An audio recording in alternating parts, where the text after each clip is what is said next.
Hello everyone, कैसे हैं आप सभी? सब अच्छे हैं? ठीक है।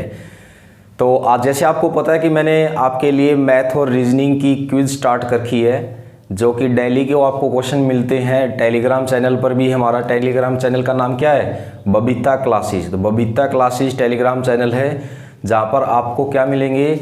हर रोज़ मैथ और रीजनिंग के क्वेश्चन सीरीज मिलते हैं। और डेली रीजनिंग और मैथ के क्वेश्चन सीरीज़ मैं फेसबुक पेज पे भी पोस्ट करता हूँ। बबीता क्लासेस के नाम से ही आपका फेसबुक पेज भी है अपना, तो वहाँ जाकर आप फॉलो करें और डेली जितने भी आपको क्यूज दी जाती हैं उनको आप सोल्व कीजिए। मैं वहाँ पर आपको जस्ट उसी टाइम आपको रिप्लाई करता हूँ कि आपका आंसर राइट है या रॉन्ग है। और जितने भी हमारे 1 वीक के अंदर क्वेश्चन हो जाते हैं उन सब का सॉल्यूशन हम संडे को करते हैं और मंडे को आपको ये वीडियो मिल जाती है। तो चलिए स्टार्ट करते हैं हमारा क्वेश्चन नंबर फर्स्ट। तो क्वेश्चन नंबर फर्स्ट आपको स्क्रीन पे दिखाई दे रहा होगा और मेरे पास भाई यहाँ पे फ़ोन में है। देखिए, सबसे पहला क्वेश्चन है यहाँ पर सीरीज़ का। तो सीरीज़ क्या दे रखी है आपको? 23, 12, 13, 21, 44 और 112.5 और यहाँ आपसे पूछा गया क्या आएगा। चलिए पहले तो ये देखो कि सीरीज में क्या हो रहा है। एक बार नंबर घट गया, फिर नंबर बढ़ गया, फिर नंबर बढ़ गया, यानी पहले कम हुआ फिर ज़्यादा हुआ, फिर ज़्यादा होता जा रहा है। लेकिन आप एक चीज़ और चेक करो यहाँ पर, क्या कहीं पे सीरीज में कहीं ना कहीं दशमलव है? बिल्कुल है। अब किसी भी सीरीज में अगर दशमलव होगा तो भाई किसी नंबर को अगर कंप्लीट नंबर से मल्टीप्लाई करोगे तो क्या कभी दशमलव आ सकता है? जैसे 7 को 6 से मल्टीप्लाई करोगे 42 आएगा, कभी 42 पॉइंट कुछ आएगा? नहीं आएगा। 12 को अगर 6 से मल्टीप्लाई करेंगे, 12 6 जा कितना होता है? 12 6 जा 72 होता है। तो 72 में क्या दशमलव आया? नहीं आया। इसका मतलब कहीं ना कहीं या तो दशमलव से मल्टीप्लाई किया है या कहीं ना कहीं दशमलव इसमें ऐड किया गया है। तो अब चेक कर लीजिए कैसे ऐड किया गया भाई। सबसे पहले यहाँ से हमें हिंट मिल जाएगा। देखो, जो नंबर बिल्कुल आसपास में है तो यहाँ पर क्या किया हुआ हमने? 1 से मल्टीप्लाई किया हुआ और 1 ऐड किया हुआ है।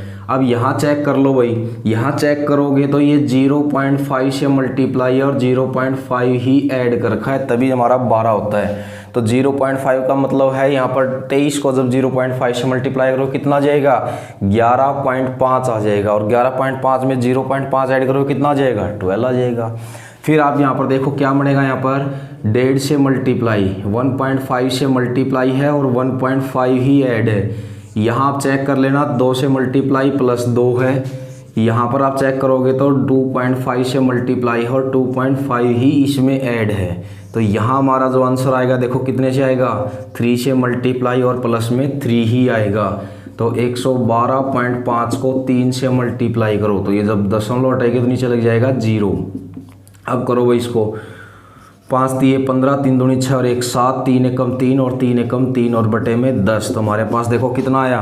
33.7 और 3 ही ऐड करने हैं भाई इसके अंदर। तो 3 ही ऐड करोगे तो यहाँ पे देखो 10, 4 और 3, हमारे पास जो आंसर आएगा निकल कर, आंसर आएगा 340.5। क्या आंसर आया भाई हमारे पास? 340.5 इसका आंसर आएगा। आपके क्वेश्चन में ऑप्शन नंबर डी है ये, ठीक है। ऑप्शन नंबर डी आपका आंसर आ जाएगा भाई। चलिए नेक्स्ट क्वेश्चन देखिए। अब नेक्स्ट क्वेश्चन शायद एक क्वेश्चन रीजनिंग का है, एक क्वेश्चन किसका है? यहाँ पे मैथ का मिलेगा। नेक्स्ट क्वेश्चन है भाई, यहाँ पर किसी कक्षा का औसत वजन, ये आपके पास स्क्रीन में भी दिखाई दे रहा होगा, किसी कक्षा का औसत वजन उस वक्त 3 kg बढ़ जाता है जब 30 छात्रों की कक्षा में अध्यापक का वजन भी शामिल कर लिया जाता है। तो यानी जब अध्यापक का वजन शामिल करेंगे तभी तो 3 बढ़ रहा है, नहीं तो देखो यदि बच्चों का औसत 25 वर्ष था तो अध्यापक का वजन क्या है? तो सबसे पहले आप ये देखिए भाई, टोटल बच्चे कितने हैं यहाँ पर?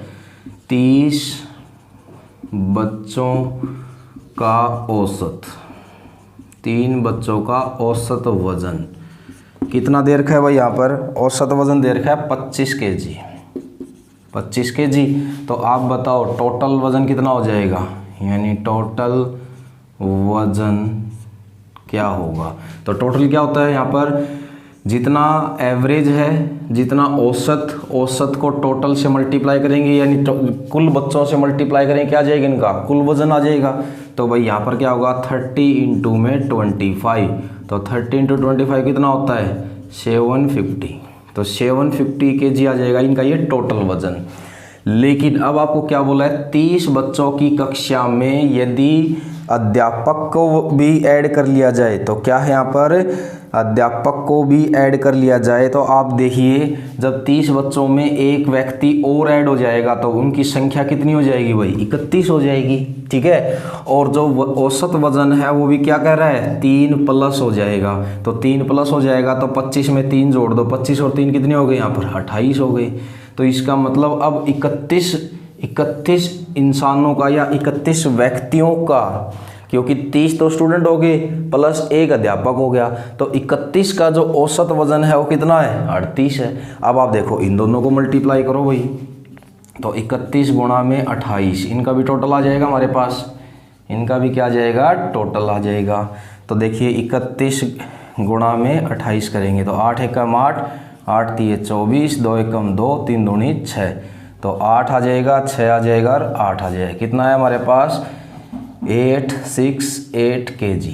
ये किन का वज़न है, अब आप ये बताओ मुझे, ये जो वज़न है वो किन का है, ये है भाई 30 छात्र और एक अध्यापक का मिलाकर है, 30 छात्र और एक अध्यापक का मिलाकर इतना वज़न है। और ये जो वज़न है ये कितना का है, ये केवल 30 बच्चों का वज़न है। तो मैं क्या कर सकता हूँ, इस वज़न में से अगर ये 30 छात्रों का वज़न माइनस कर दूंगा तो जो अध्यापक ऐड किया था हमने, जो जोड़ा था, क्या उसका वज़न नहीं आ जाएगा, बिल्कुल आ जाएगा। तो जो 31 बच्चों का वज़न, 31 का देखो 31 का वज़न है 868, 30 का वज़न कितना है 750।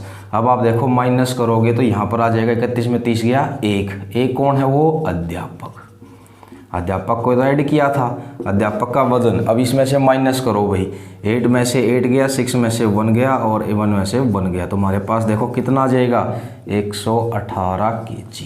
तो अध्यापक का वजन जो है वो कितना है भाई 118 kg आंसर आ जाएगा हमारे पास। और इसमें ऑप्शन नंबर कौन सा दिया गया भाई आपको, ऑप्शन नंबर है आपका सी, ठीक है, ऑप्शन नंबर सी आपका आंसर आ जाएगा। समझ आ गए दोनों क्वेश्चन आपको, ठीक है। नेक्स्ट क्वेश्चन करते हैं भाई। नेक्स्ट क्वेश्चन देखिए क्या है,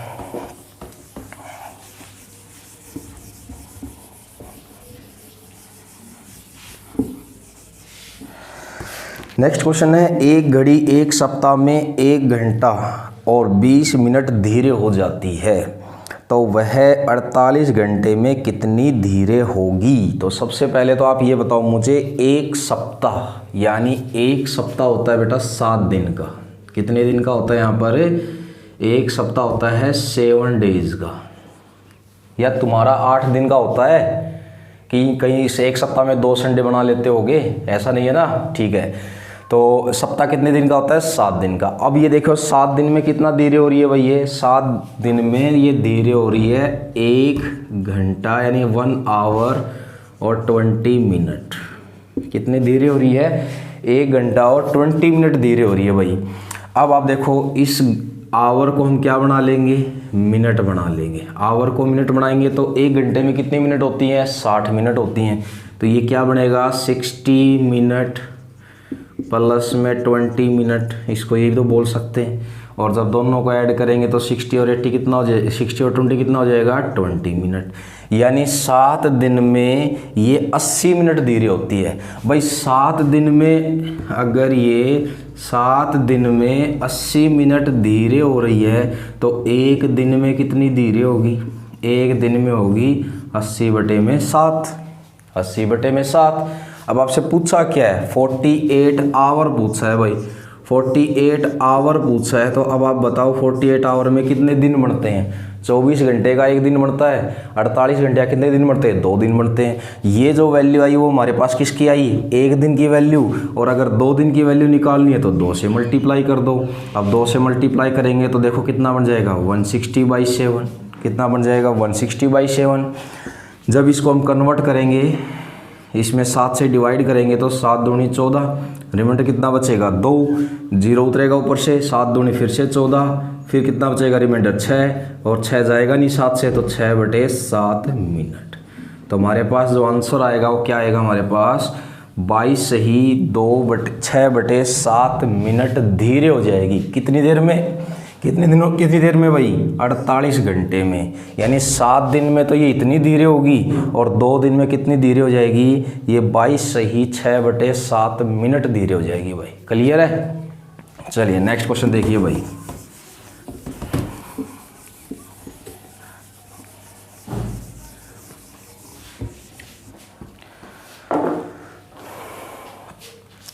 नेक्स्ट क्वेश्चन भाई आ गया होगा आपकी स्क्रीन पे। क्वेश्चन क्या कह रहे हैं देखो, बिना रुके बस की औसत चाल, बिना रुके बस की औसत चाल कितनी है यहाँ पर 54 किलोमीटर पर आवर है, और रुकने के समय मिलाकर बस की औसत चाल 45 किलोमीटर प्रति आवर हो जाती है। तो ज्ञात करो कि बस प्रति घंटे में कितने मिनट रुकती है। तो सबसे पहले आप ये देखो, बस की जो है, बस की औसत चाल कितनी है 54 किलोमीटर पर आवर। ठीक है। अब आप देखो रुकने के समय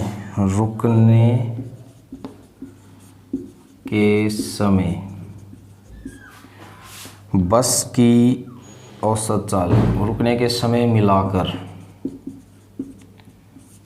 बस की औसत चाल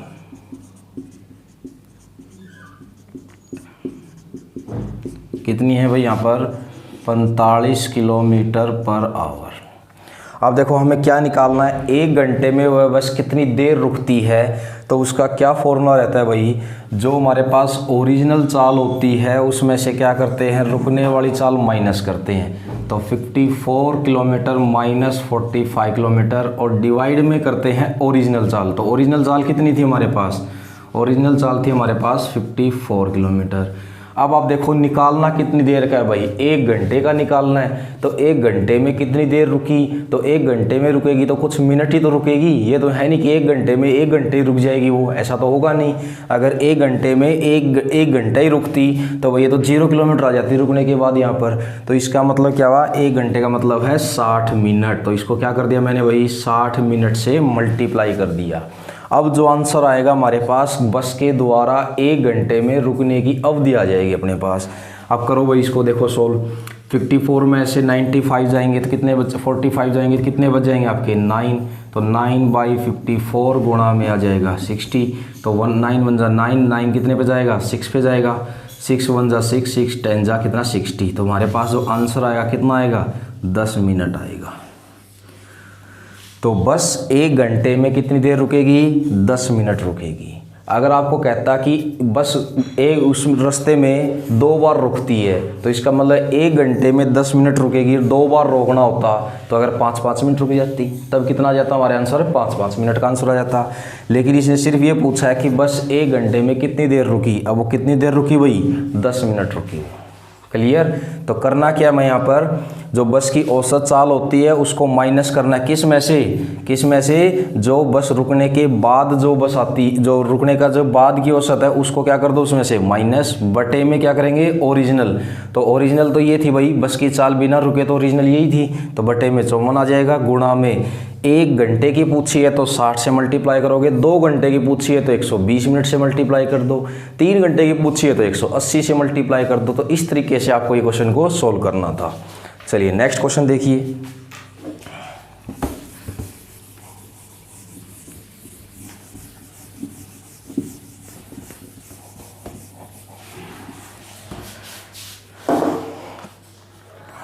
नेक्स्ट क्वेश्चन भाई क्या है, क्वेश्चन है आपके सामने 3-4 स्टार 1238, सॉरी 38 नहीं है यहाँ पर 23, और 28 स्टार 76 इजक्वल टू में 52, 97 स्टार 39 इजक्वल टू में 68, और 37 स्टार 73 इजक्वल टू में क्या होगा। तो रीजनिंग का क्वेश्चन है आपका ये। तो सबसे पहले आपको ये करना है, कि 34 और 12 को क्या हम करें, प्लस करें, माइनस करें, मल्टीप्लाई करें, डिवाइड करें कि 23 आ जाए। अगर मैं यहाँ पे बात करूँ मल्टीप्लाई की, तो मल्टीप्लाई तो काफ़ी ज़्यादा हो जाएगा भाई यहाँ पर, तो यानी 34 को 12 से मल्टीप्लाई करोगे तो कम से कम 340 और 68, 340 और 68 कितना होगा, 408 के आसपास पहुँच जाएगा। ठीक है, तो 408 तो इसका कोई रिलेशन नहीं है। लेकिन अगर मैं इन दोनों को ऐड करूं तो 34 प्लस में 12 को ऐड करूंगा तो कितने बन जाएंगे, 46 बन जाएंगे। अब बिल्कुल, अब आपको पता चल गया कि 46 का हाफ होता है, 46 का आधा होता है, कौन होता है, 23 होता है। उसी प्रकार देखो, अब इसको भी चेक करके देखो भाई, अगर इन दोनों को मैं ऐड करूँ, इन दोनों को ऐड करूँगा तो कितना बन जाएगा, 8 और 6 14 बन जाएगा, और ये बन जाएगा 104। और 104 का देखो आधा होता है भाई, 104 का आधा कितना होता है, 52 होता है। इसी प्रकार अब इसको देखो, दोनों में ट्रिक लग गई तो तीसरे में भी ट्रिक लगनी चाहिए, तीसरे में लग गई तो फिर चौथे में यही ट्रिक लगाकर हम आंसर दे देंगे। अब इन दोनों का ऐड देखो कितना आ जाएगा, 9 और 7 कितना हो जाएगा, 16, 1 और 9 और 1 10 और 3 3 30 136, और 136 का हाफ होता है, कितना होता है, 68 होता है। बिल्कुल सही चल रही है हमारी ट्रिक। अगर बिल्कुल सही चल रही है तो अब इन दोनों का भी क्या कर दो, ऐड कर दो भाई। इन दोनों का ऐड करेंगे, 7 और 5 हो जाएगा 10, 7 और 3 1 कैरी, 7 और 3 10 और 1 कैरी था तो 110, और 110 का आधा कितना होता है, 110 का आधा होता है 55। ये लो जी आंसर आ गया हमारे पास। क्लियर? तो इस क्वेश्चन का जो आंसर आएगा वो कितना आएगा हमारे पास, 55 आ जाएगा। और 55 ऑप्शन नंबर कौन सा है आपका, ऑप्शन नंबर है आपका ए भाई, ए ऑप्शन इसका आंसर आ जाएगा। चलो नेक्स्ट देखिए, नेक्स्ट क्या आपके पास, 12.5% की दर से 3 साल कोई राशि 14,580 रुपये हो जाती है तो मूलधन ज्ञात करो। बिल्कुल, तो सबसे पहले देखिए यहाँ पर क्या है, यहाँ पर कोई भी राशि जो है इतने रुपए हो जाती है, 12.5 दर की से 3 साल के लिए क्या हो जाती है, राशि इतनी हो जाती है। तो सबसे पहले आप ये देखो, 12.5% को फ्रैक्शन में खोलो भाई।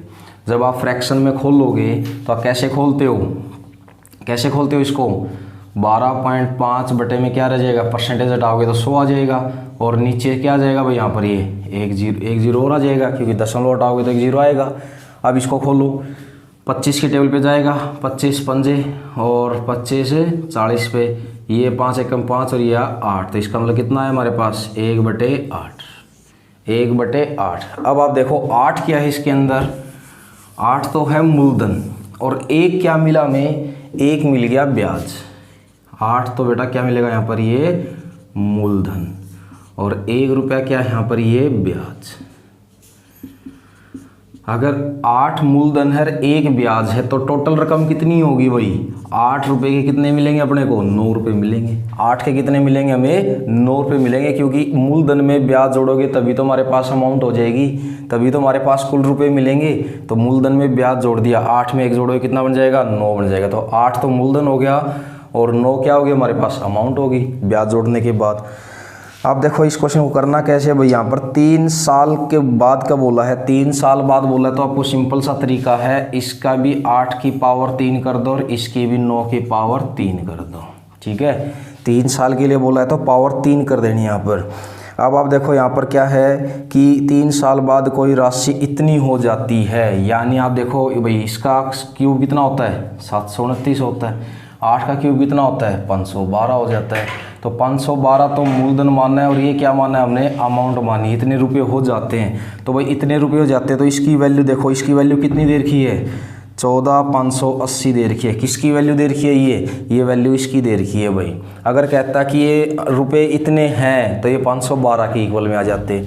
अब इसको सोल्व कर लो, अब इसको सोल्व करते हैं यहाँ पर, तो 580 डिवाइड में आ जाएगा भाई 729, कितने पे जाएगा ये देखो, 3 की टेबल पे जा रहा है क्या, 3 की टेबल पे 8 5 13 14 और 18 बिल्कुल जाएगा भाई। 3 की टेबल पे देखो, 3 दूनी 6 आ जाएगा, 3 चौके 12, 3 3 जा 9, 3 से करेंगे तो ये 4 से 12 और 8 जा 24 और 6 जा ये चला जाएगा। अब देखो 7 की टेबल पे जा रहे हैं क्या, ये 7 की टेबल पे जाएगा। चलो उससे पहले ये देखो 7 8 9 और 12 और 6 18, फिर 3 की टेबल पे जा रहे हैं भाई, 3 की टेबल पे जाएगा 81, 3 की टेबल पे जाएगा ये आपका 18, 6 पे जाएगा और 2 पे जाएगा 0 पे जाएगा। फिर देखो ये 9 की टेबल पे जाएंगे, 9 की टेबल पे जाएंगे, 9 9 जा 81 होता है, 9 एकम 9 और रिमाइंडर बचा 7 और 9 8 72 और 0। अब 9 से भी जाएगा भाई, ये 9 से जाएगा कितना बन जाएगा 20। अब देखो 1 की वैल्यू यहाँ पर कितनी आ गई 20, यानी यहाँ से लेकर यहाँ तक कर रहे हैं हम तो कितनी आ रही है वैल्यू 20 आ रही है भाई। इसको और इसको किससे मल्टीप्लाई किया है 20 से मल्टीप्लाई किया तब जाके ये आंसर आ रहा है। तो इसका मतलब है मूलधन निकालना है, तो मूलधन निकालना है तो भाई इसको भी 20 से मल्टीप्लाई कर दो। क्या कर दो, इसको भी 20 से मल्टीप्लाई कर दो। 512 को जब आप 20 से मल्टीप्लाई करोगे तो कितना आएगा 2 2 जा 4, 2 एकम 2, 5 दूनी 10, ये हमारा आंसर आ जाएगा। यानी 10,240 इसका मूलधन आ जाएगा भाई, 10,240 इसका मूलधन आ जाएगा। करना क्या था 12.5 को फ्रैक्शन में बदलना था, नीचे वाला मूलधन ऊपर वाला ब्याज। अगर मूलधन 8 है तो ब्याज मिलाकर कितना बन जाएगा टोटल अमाउंट 9 बन जाएगा। 8 का क्यूब 3 साल बाद बोला है तो इसका भी क्यूब कर दो और इसका भी क्यूब कर दो। और जो रकम बोल ली है वो ब्याज की बोल ली है तो ब्याज के बराबर में ये रखो। तो यहाँ से लेकर यहाँ तक कितना टाइम लगेगा अपने को 20 गुना, तो इसका मतलब मूलधन को भी 20 से गुणा कर दो। ये क्या था इसका मूलधन आ जाएगा हमारे पास। क्लियर, तो ये था हमारे पास क्वेश्चन भाई। आंसर 10,420 आया ना, ऑप्शन नंबर बी आ जाएगा भाई इसका आंसर, ऑप्शन नंबर बी। ठीक है, नेक्स्ट देखिए भाई। नेक्स्ट क्वेश्चन क्या कह रहा है कि मोबाइल को MOBILE मोबाइल को किसी लैंग्वेज में JAMSUM बोला जाए तो आपसे बोला है TUMOR को क्या बोला जाएगा। आया आंसर ये सभी का या नहीं आया। देखो भाई सबसे पहले अक्षर की पहले से तुलना करोगे तो ये 13 पे आता है, ये 26 पे आता है, 13 प्लस है, ये 15 पे आता है, ये 27 पे, यानी 1 पे बोल दो चाहे 27 पे बोल दो क्योंकि जेड के बाद भी क्या आता है 27A आएगा, 27 नंबर पे आएगा। तो देखो 15 से अगर मैं यहाँ पे 12 जोड़ूँ, 15 और 12 कितने होते हैं 27, 27 पे देखो A आ गया। इसी प्रकार 2 से 13 पे देखो भाई यहाँ कितने ऐड हो रहे हैं 11 ऐड हो रहे हैं। अब आपको ट्रिक पता चल जानी चाहिए, यहाँ पे कितने ऐड हो रहे हैं ये 10 ऐड हो रहे हैं। फिर यहाँ पर कितने ऐड हो जाएंगे 9 ऐड हो जाएंगे। और यहाँ से यहाँ कितने ऐड हो रहे हैं 8 ऐड हो रहे हैं। तो देखो ऊपर से आपको ट्रिक पता चल गई, पहले 13 प्लस, फिर 12 प्लस, फिर 11 प्लस, फिर 10 प्लस, फिर 9 प्लस, फिर 8 प्लस। तो शुरुआत किससे हुई 13 प्लस से, तो यहाँ पर भी 13 जोड़ दो भाई। 13 जोड़ोगे तो 20 और 13 कितने होते हैं 33। और 33 आपको पता होना चाहिए जेड के बाद 27 पे A आ गया, 28 पे B आ गया, 29 पे C आ गया, 30 पे क्या आएगा D आ जाएगा, 31 पे क्या आएगा 31 पे क्या आएगा E आ जाएगा, 32 पे F आ जाएगा, 33 पर क्या जाएगा G आ जाएगा। तो इसकी शुरुआत कहाँ से होगी G से। फिर 13 जोड़ने के बाद फिर जोड़ने हैं 12, 21 और 12 भी होते हैं वही कितने होते हैं 21 और 12 33, 33 पर क्या आएगा फिर से G आ जाएगा। फिर जोड़ने हैं 11, तो 13 और 11 कितने होते हैं 13 और 11 कितने होते हैं 24, 24 पे क्या जाएगा X आ जाएगा। फिर जोड़ने अपने को 10, तो 15 और 10 कितने होते हैं 15 और 10 25। और फिर जोड़ने थे 9, 18 और 9 हो गए 27, 27 पे क्या आ जाएगा A आ जाएगा। ठीक है, 18 और 9 कितने होते हैं 18 और 9 27 ही तो होते हैं, तो 27 पे क्या आया A आ गया हमारे पास। तो आंसर आ जाएगा हमारे पास GGXYA, ये ऑप्शन नंबर डी भाई। तो ऑप्शन नंबर डी इसका आंसर है। ठीक, चलिए नेक्स्ट देखिए भाई।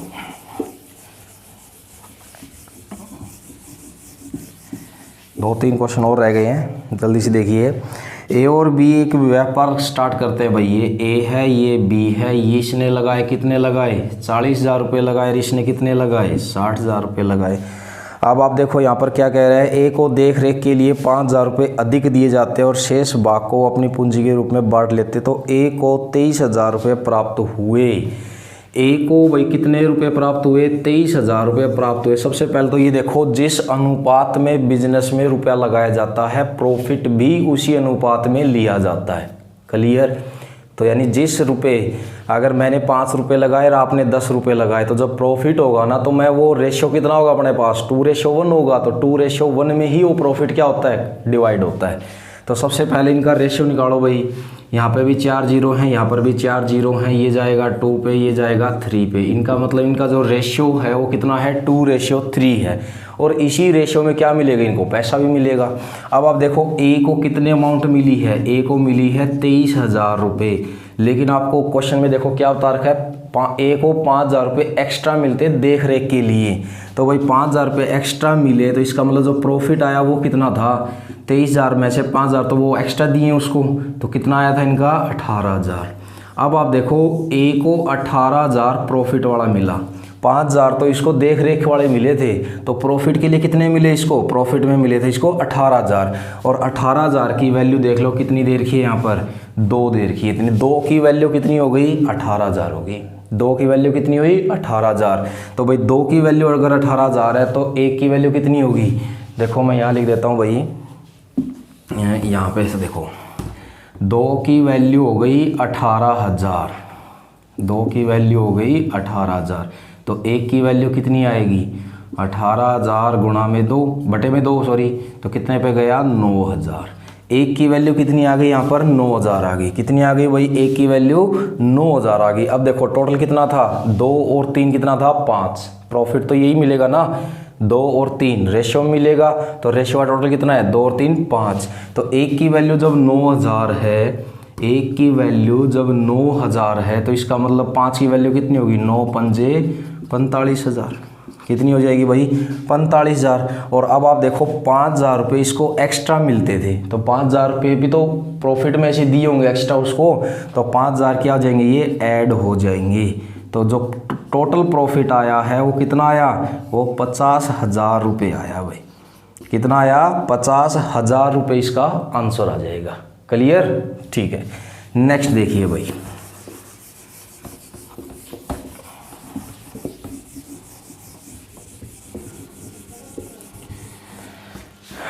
नेक्स्ट क्या है यहाँ पर,